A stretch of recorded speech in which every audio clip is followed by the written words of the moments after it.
Every once in a while, we get a new Hasbro release drop, and none are as exciting as getting Hasbro exclusive Beyblades. These are typically retoolings of past designs with modified metal. They show off new motifs, and sometimes they're strange, sometimes they're weird. One of them is really ridiculous. In this video, we'll open the latest 3 Hasbro exclusive Beyblades, see which is the best out of the 3, and what gives you the best value for purchase. So if you are new here and like bays that spin, make sure to like, subscribe, and comment your thoughts. And make sure to check out my Amazon affiliate link if you're trying to get the latest Beyblade X products. You can check it out. I do earn commission if you use that link. It's an optional way to support the channel, and I appreciate any old support regardless. Starting us off with bay number 1 is Ridge Triceratops. Ridge Triceratops is a defense type basic line release. It will always be funny to me that Hasbro has still not released Triceratops, but will release some random variant using the motif. Why are they like this? So going over to the part by part with Ridge Triceratops, we're going to be going over the trend that these retoolings follow. Ridge Triceratops is a retooling of Cowl Sphinx. Now, a big difference if you look at the side profile in this design is that the contact points are far more rounded off, and generally speaking, they will hollow out the blade to make it far lighter than the original counterpart. Meaning, we can't just have something where it's almost the exact same as the original, which would be pretty cool. They always find a way to take away from it. Now, with a shape and design like this, I do expect it to maybe work potentially better defensively than the original Cowl Sphinx, but I can't really say it's got much else going for it. The 980 ratchet that it comes with is super tall and niche for its application, and we're gonna be doing a bit in this video because we have our first gear bit, which is going to be Gear Needle. Gear Needle is a bit that is focused on an extreme dash. It doesn't really have much use in the meta right now. It is funny to see it destabilize opponents, but I'm not really a fan of it. And fully assembled, I will say that it does look very nice for its appearance. I think it has honestly a better gear chip art than the original Triceratops, which I don't know if that's going to be the hot take for this video, but we have other bays to take a look at. All right, next up for bay number 2, we have Stun Medusa. So this one's going to be interesting. This is a stamina type Beyblade release. Now, I will admit that if you actually look at this Beyblade, the colors that they went with are very ugly, but I do love the Medusa motif, and I do really love the metal molding and design on here. Now, Medusa is a retooling of Shinobi Shadow. So the big thing with Stun Shinobi is that it basically flattens a lot of those Shinobi Shadow contact points. So actually, like I've been saying, since this was advertised for defense, I do think defensively, they are doing something correct to actually improve it. Unfortunately, somehow managed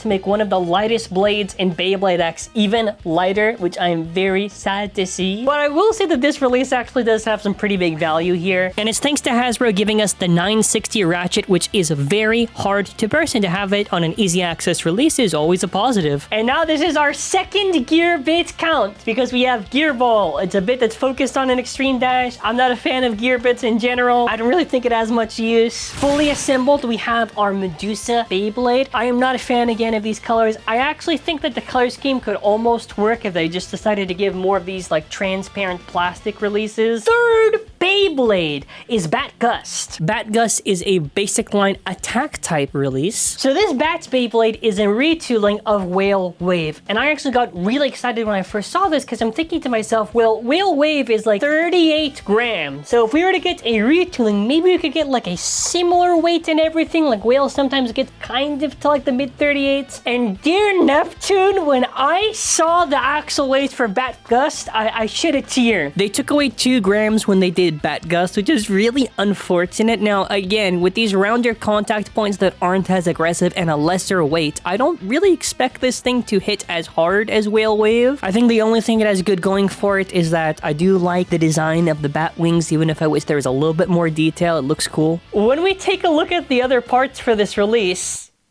385, which is a simple ratchet. This is like one of the easiest ratchets to burst in Beyblade X. Third bit in this video is once again a gear bit with Gear Point. Gear Point is a bit that is focused on an extreme dash. It has that little ball to give it a little bit more stamina. I'm not really a fan of this bit. I think it has niche application use. Now, fully assembled, Bat does look very nice, visually speaking at least. So what we're going to be doing now is that since we've unboxed all 3 of these blades, we're going to be trying out their stock combinations against each other, and then after we'll try to make the best combo level possible, and by the end of this video, I'll give you my ranking for what I think is the best. So I am joined here by the legendary and talented blader that is my mother. Let's do a test launch with our Dino Beyblade. 3, 2, 1, rip!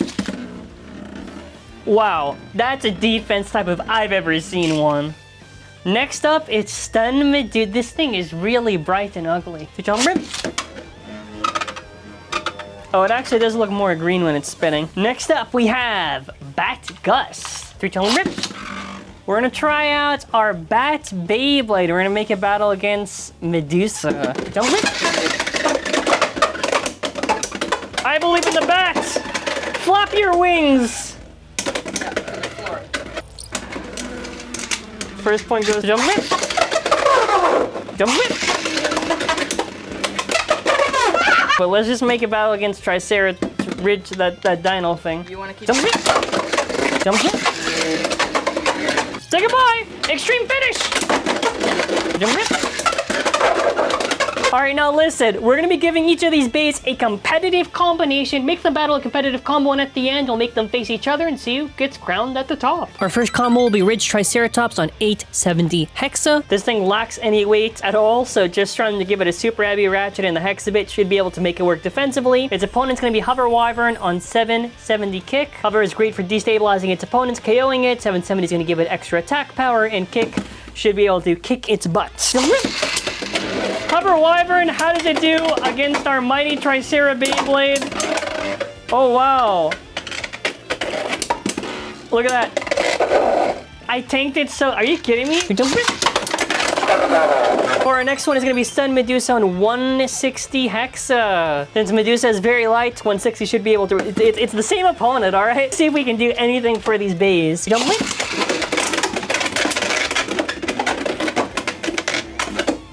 Okay, so far so good.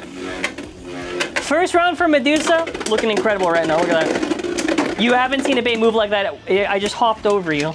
Jump rip! Medusa! We rebounded! Wait a minute. Bat Gust, and this is actually thanks to a comment. Someone wanted us to do the Gotham combo, 760 level. This should help us win an attack versus attack. I think you met your match. You know what I want? I want justice for Bat Gust. No, how does Hover win? No, Hover does not win. I win. No. Don't rip. Don't rip. Bat Gust, please win, please. Stop it! I do win. Our next opponent's gonna be Wizard Rod. Stop doing that. Wizard Rod on 160 Hexa. Great outward weight distribution, defense, and stamina. Jump rip! Please, give me the easiest victory in the history of Bat Bay. Oh, I got scammed out of a KO. Jump rip!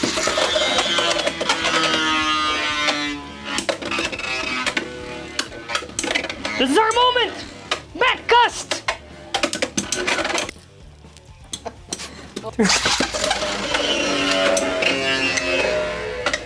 I couldn't even say 3, 2, 1, I rip! I don't even know what happened. You made me lunge so fast. It can't win, it's so weak! Don't rip!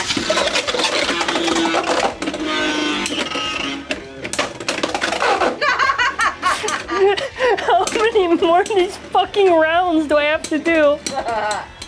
Oh my god, you can win this one. Almost. Not even launching in the worst way possible can this thing actually beat it. I have lost hope for this Beyblade, so we're gonna do a sudden death round against Aero Pegasus on 760 Rush. If it wins, we're gonna give Bat a thumbs up, and if it doesn't, I'll be sad. Is that all you got? Oh. 3, 2, 1, go. Hey, that was good. That was good. That was good. Thank you so much for your help. Alrighty, now for my final thoughts and rankings. What do I think of these 3 Hasbro exclusives? I think the bottom is going to go to Ridge Triceratops. There is nothing good about this release. I think 2 bad bottom parts and a bad blade. Nothing really to write home about. Second place is going to go to Bat Gus. I think at least Gus could get some points in this video, so it's doing something. But other than the blade maybe being the best out of the three, the bottom parts are really useless if you're a competitive player. And I think number one, I can't believe I'm saying this, the best thing in this video is Stun Medusa because of the 960 ratchet. So if you're going to be purchasing these products and you're wondering competitive value, that's pretty much my opinion on it. But what are your thoughts in the comment section below? What are motifs that you want to see Hasbro or Takara Tomy actually explore in the future of Beyblade X, and what would you pitch for it? And that's going to be pretty much it for this video. I want to say thank you all for watching. That's going to be it for now. Take care and bye.